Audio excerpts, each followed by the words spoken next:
L'édito politique sur Europe 1 avec Le Figaro. Bonjour Karl Meus. Bonjour Dimitri, bonjour à tous. Vous revenez ce matin, Karl, sur la prolifération de candidatures à gauche à la présidentielle 2027. Depuis lundi, c'est pratiquement une candidature supplémentaire par jour qui viennent s'ajouter à toutes celles déjà déclarées. Oui, vous avez vu, en une semaine, on a eu 3 nouvelles candidatures. Alors lundi, le journal L'Opinion assurait qu'Elisabeth Borne, qui va publier un livre la semaine prochaine, se rêvait en candidate à la présidentielle. Mardi, c'est Manuel Valls, invité de BFM, qui expliquait « Je verrai ce que je ferai à l'automne ». En politique, celui qui ne dit pas non clairement à une candidature, ça signifie qu'il peut dire oui. Au suivant, comme chantait Jacques Brel, et le suivant aujourd'hui, c'est Bernard Cazeneuve qui ajoute son nom à cette liste déjà nombreuse. Il explique dans le Figaro de ce matin « Je suis prêt à être candidat en 2027 ». Après Raphaël Glucksmann, Jérôme Gage, François Ruffin, Marine Tondelier, Delphine Bateau, Clémentine Autain et François Hollande, candidats déclarés ou préparés. Et la semaine n'est pas terminée, nous ne sommes que mercredi. J'allais dire heureusement que vendredi est férié.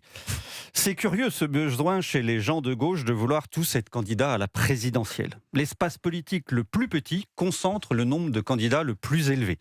Toutes ces personnalités appartiennent à ce qu'on appelle la social-démocratie, le centre-gauche, la gauche non mélenchoniste, ou pour reprendre leur expression, la gauche du gouvernement. À la dernière présidentielle, cet espace, incarné par Anne Hidalgo, a réalisé 1,7%. Si on ajoute le score de Yannick Jadot, 4,6%, on obtient un petit 6%.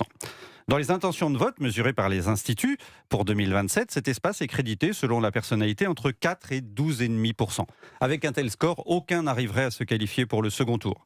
Ils répètent tous qu'il ne doit y avoir qu'un seul candidat pour avoir une chance d'y arriver. Et pourtant, ils organisent le trop-plein en s'ajoutant chacun à la liste. Mais alors pourquoi se lancent-ils tous dans la bataille présidentielle selon vous ? Justement parce qu'aucun des prétendants déjà déclarés n'arrive à s'imposer. Puisque personne ne plie le match, chacun se dit qu'il peut le faire mieux que les autres. C'est le règne du chacun pour soi. Ensuite, c'est un classique des pré-campagnes présidentielles de voir les outsiders se lancer dans la bataille pour monnayer leur retrait. Enfin, tous pensent qu'Édouard Philippe va libérer un espace politique au centre-gauche, obligé qu'il sera de partir sur sa droite pour contrer la candidature de Bruno Retailleau. La politique, c'est une course de chevaux couplée à un poker menteur. Le plus faible peut imposer ses conditions au plus fort s'il arrive à lui faire croire que son ralliement est indispensable pour l'emporter. Dans la période de pré-campagne, ceux qui jouent placés ont donc un avantage sur ceux qui jouent gagnants. Ces derniers veulent avoir le champ libre devant eux sans avoir à se préoccuper de ce qui se passe derrière.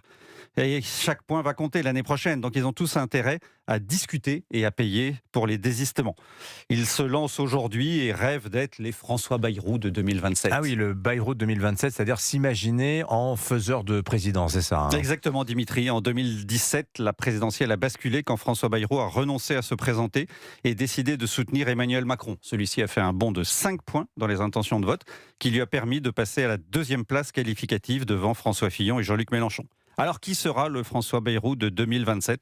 Voilà la grande question, sachant que l'ancien Premier ministre rêve lui aussi de rejouer ce rôle l'année prochaine.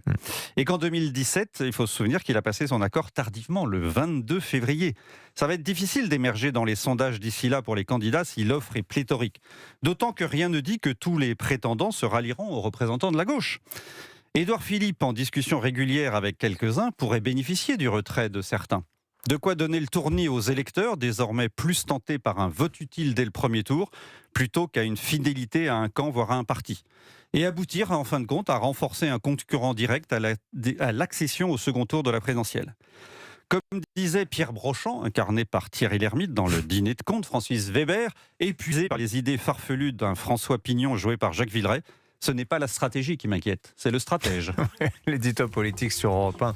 Merci beaucoup Karl Meus.